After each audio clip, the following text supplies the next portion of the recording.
We can't tell you how many times we've heard this. My dog is so dominant. He won't stop trying to mount other dogs or start a fight. Or maybe, she's so aggressive. Why does she try to bite me? You may be wondering what happened here. What did this dog do in a past life to deserve this one? Look, it's not your fault, and it's not their fault either. It all comes down to a lack of understanding. A dog pack has a hierarchy, and if that isn't established, you'll have a dog who's trying to figure it out by trial and error. And with 80 million dogs in American households, this is an epidemic. But today we are going to discuss some secrets to a happy canine pack, including why dominance theory is wrong. Let's get into it. If you're new here, welcome. We are all about helping you become a better dog owner, so make sure you subscribe so you never miss another video. Also, stick around until the end for some really helpful resources. Thanks for being here. Let's begin with the myths. Many people believe that dogs act like wolves and therefore live by the law of the jungle.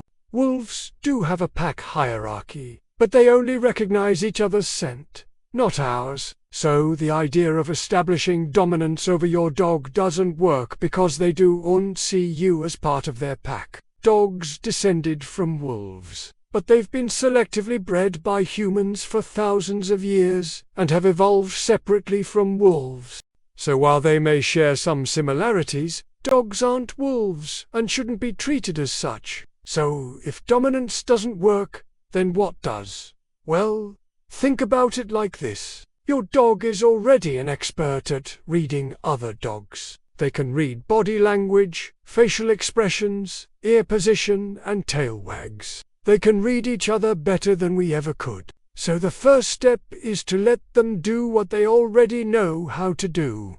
Let them lead the pack. When it comes to something they're already experts at, it's best to just stay out of the way. When it comes to navigating the world of dogs, don't try to force them into a certain order.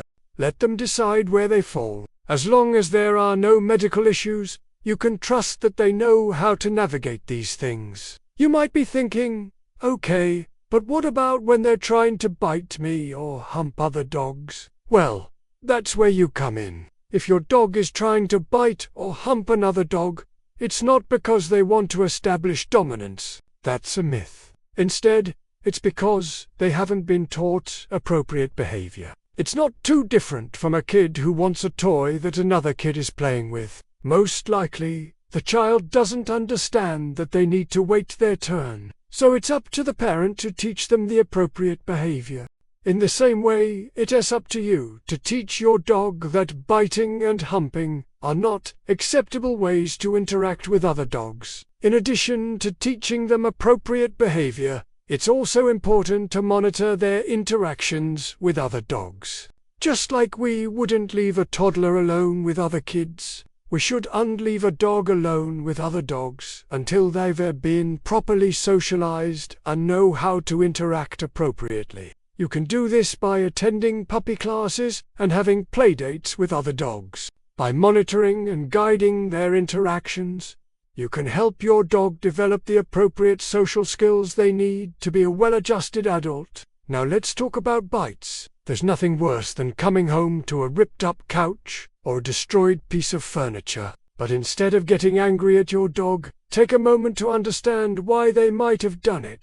Remember, dogs don't understand our rules or our language, so it's up to us to teach them what is and isn't okay. If they've chewed up a piece of furniture, it's likely because they were bored or didn't have enough exercise. It's not because they're trying to assert dominance. So before you punish them, ask yourself, did they have enough exercise today? Are they getting the mental stimulation they need? With a little bit of effort on your part, you can prevent destructive behavior and create a happy, healthy environment for your dog. Here's the bottom line. Dominance doesn't cause bad behavior. Bad behavior is caused by a lack of understanding. So rather than focusing on establishing dominance, focus on building a relationship with your dog based on trust and mutual respect. With a little patience and understanding, you can create a bond with your dog that will last a lifetime. If you enjoyed this video, please hit the like button and share it with your friends. We would love to have you back for our next video. So click the subscribe button and join our pack. Thanks for watching, and remember, a dog is a man's best friend. At American Big Dog, our mission is to empower owners of large breed dogs with gear that matches their strength and honors their spirit.